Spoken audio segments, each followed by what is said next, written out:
Hello everyone, welcome to the online classes of Gyan Niketan. I, Anju Sinha, is here with you with the subject Economics for class 9. And in my previous video lecture, I told you about some definitions and what is the meaning of this subject, why this subject is to be studied, and what is the importance, why we should do and why this subject has been included in social science. So economics, first definition that was given by Adam Smith, because economics is purely a new subject for you all, class 9. And in this new subject, first you should know about that what is economics, what is the meaning, and what is the subject matter of economics. So economics, as told by Adam Smith in his book Nature and Causes of Wealth of Nations, and he told that economics is the science of wealth, and he defined in this way. Later on many economists, they criticize the definition that it is not only related to wealth, and we study here so many other things also. So next definition, because we are not going in detail in class 9 to tell you about all the definitions, but few definitions that you must know, that who is known as the father of economics. Then of course it is Adam Smith. Adam Smith is known as the father of modern economics, because he told us, he gave us the idea that why we should study and what we study in economics. So economics is the science of wealth as told by Adam Smith. But many others, they criticized it on the basis of its narrowness. This definition was very narrow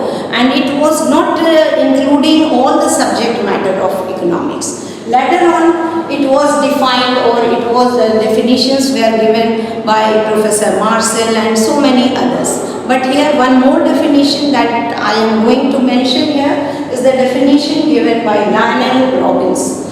Lionel Robbins, he defined it that economics is the science. Of course, economics is the science, but it deals with not only wealth, it deals with human behavior as a relationship between aims and scarce means which have alternative uses.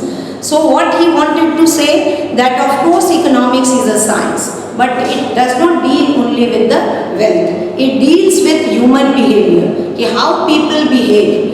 And here what we mean by aims. Aims mean desires, needs which are unlimited. Human desires and needs are unlimited, but the means to satisfy those desires are limited or scarce. So how people behave, what they do, and how they satisfy their unlimited wants with limited resources, that is the subject matter that we study here. So in economics, as told by Lionel Robbins, until date this definition is considered the best one, best modern economist given this definition.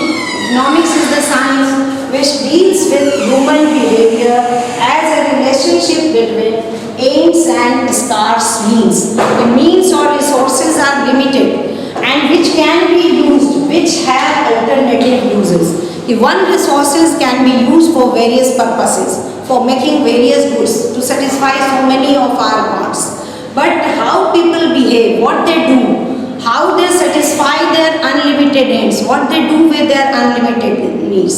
So this is the subject matter that we are going to study here. Next on we will move on. There are 4 chapters in the book, and first chapter which will explain some basic concept of economics, some micro concept of economics, and basic concept related to the fulfillment of our wants and desires. And here, because already in my previous video I told you that there are 3 main activities that we discussed, that is dealt or that we study in economics. And what are the 3 activities that is dealt or that is most important or done by so many people or all the people?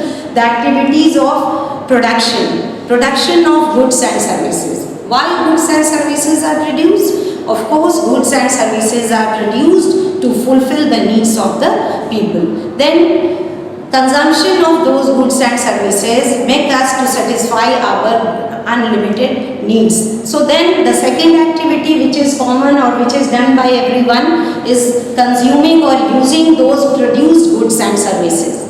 Third one is distribution. Distribution of goods and services among the people, those who desire, or everybody is in need of those goods and services. So three activities we are supposed to discuss. But in chapter 1, which is the story of village Palanpur. So we will discuss that chapter and the concept related to why the story of Palanpur has been given in class 9 and what we mean to say through that story. So Palanpur is a hypothetical village or imaginary village, and through the story we are going to and you are going to learn about some basic concept regarding production. What type of production and what the people of Palanpur or villages means they are doing and to earn their livelihood or for their economic activity. So that we are going to discuss, but first you should know that economics is a very interesting subject and it will relate you, it will make you aware about all the activities that is happening around us.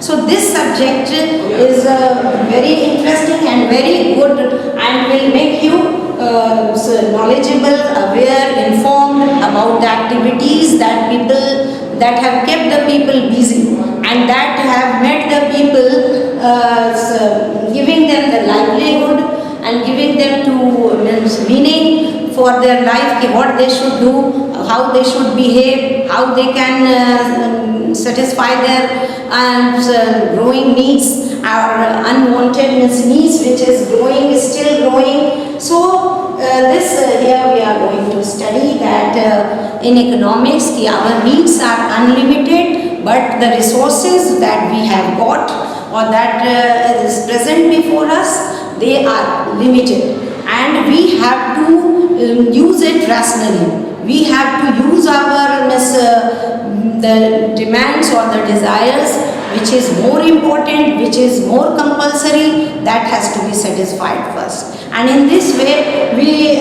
create a scale of preference. We create a table. First one, whom we prefer most or whom is required to be fulfilled first. That we do. Okay, so in next class I will explain you and I will continue with the topic called this chapter, the story of village Palanpur. And now I am concluding. Thank you.